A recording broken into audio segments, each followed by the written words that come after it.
sure that you design an experience that allows people to feel, then know, and then ultimately do. Another riveting keynote speaker right here at Convening Leaders, and Convention News Television has all your highlights. This is PCMA TV.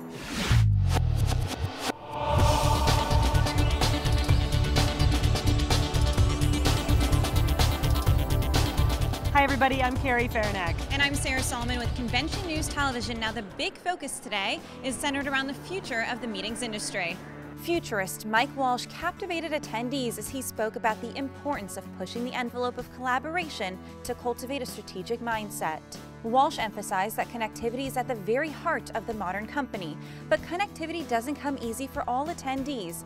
The biggest challenge meeting planners face is engaging the next generation. When you think about the next generation, they're a tough audience to impress. I mean, they're bringing the most disruptive technology into the room. They're the ones who, lifetime of video games and mobile, have been trained to multitask and do multiple things. And also, they're very savvy. So finding ways to actually directly engage them, I think, requires, to some extent, thinking like them as well. Thinking from within and kind of following what you've already got going to help direct where you're going, as opposed to, oh, well, this is the new technology. I have to do this and I have to do that. Because you end up going, damn, you can't do all of that, so you do nothing.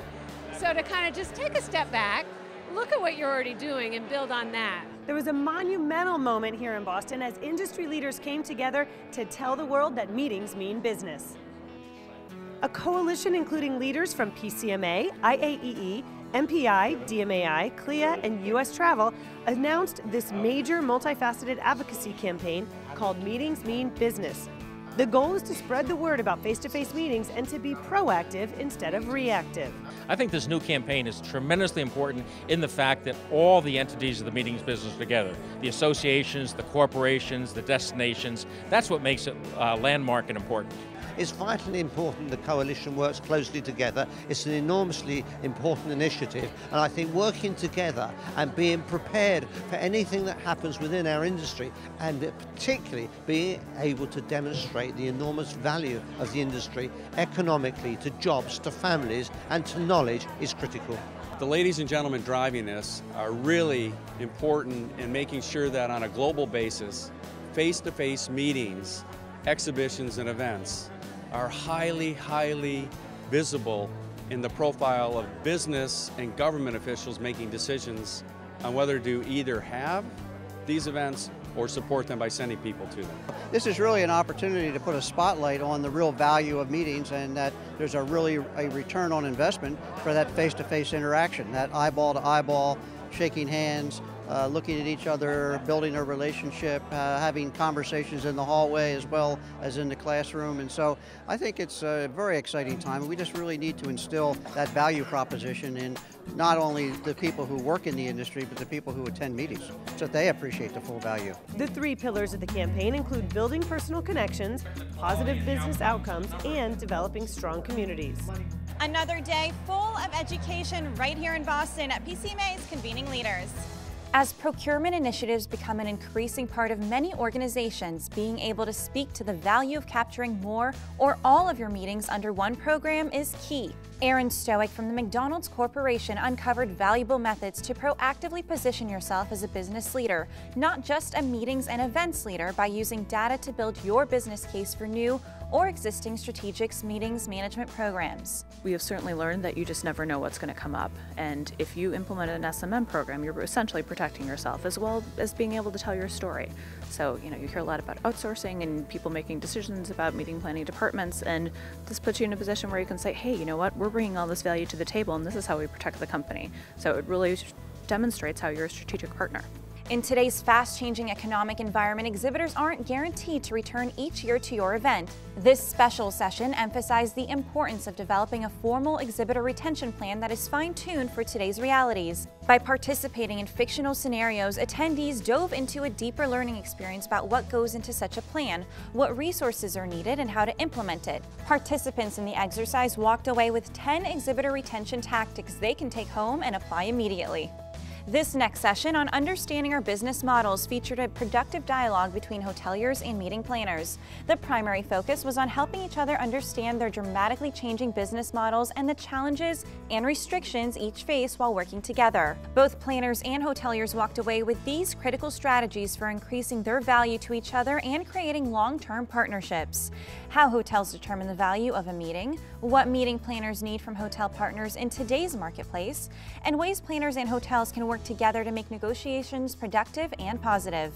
And the number one thing we wanted to do with this session was to make sure people understood we do not spend enough time to have a business dialogue about what we do, so that the customers completely understand our business and that the hoteliers understand the customer's business, because that is what's going to make us, better moving forward. And to me, the key word is professional. We're sales professional, we're meeting professionals. We need to start talking in a business acumen and not with emotion. There's a huge international presence here at Convening Leaders. This luncheon, sponsored by the Mexico Tourism Board, was a big hit. We are here to share best practices with them and to connect our leadership and to finally get some education about all this magnificent industry. PCMA is also supporting its partnership with Mexico Tourism Board by delivering content in Spanish. Convention News Television is here producing PCMA TV in Espanol. Successful sponsorship sales come with a solid strategy. This session encouraged attendees to engage with prospects by asking questions that clarify the company's financial goals. Remember, it's not about what you want to sell, but about building trust. I think there's going to be a real look for helping to raise the awareness and building sponsorships around thought leadership, around attendee experience, very experiential sponsorship alignment. Are you a leader if you have no followers? Business improvement expert and author John Spence used his unique delivery to share his secrets to leadership success in Convening Leaders Master Series. He revealed what qualities top companies look for in an effective leader and how to implement them in designing your own leadership style. An excited crowd left with solutions to their most challenging management issues.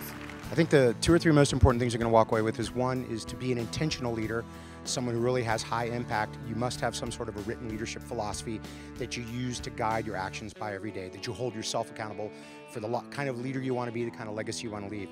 I think another big takeaway for them was dedicating yourself to lifelong learning, that you've got to continuously invest in yourself, get smarter, sharper, brighter, and talented, but you can't do it on your own, would probably be the third one, which is ask for help. Surround yourself with a huge group of people, and this is a perfect place to do it in an association meeting like this, of bright, sharp, smart, talented people who are there, who will help you and assist you, who are interested in your success, invested in your success, and want to see you do better and be more successful. In an interesting twist, convention center and hotel chefs from behind the scenes took center stage to compete in a reality show-style cooking challenge and education session. This unique event called attention to the various issues of planning and creating menus for guests with special dietary restrictions and food allergies. As the chefs prepared some eye-opening meals, attendees had the opportunity to learn, try delicious samples, and left with a recipe for success. There's still time to swing by Tech Central and the Learning Lounge, open throughout the day.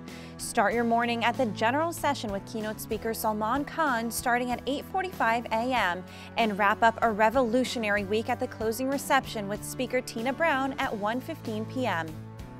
We're wrapping up another successful day of education right here in Boston for PCMA's Convening Leaders. If you're watching this online, be sure to share it with your colleagues so they too can be part of the revolution.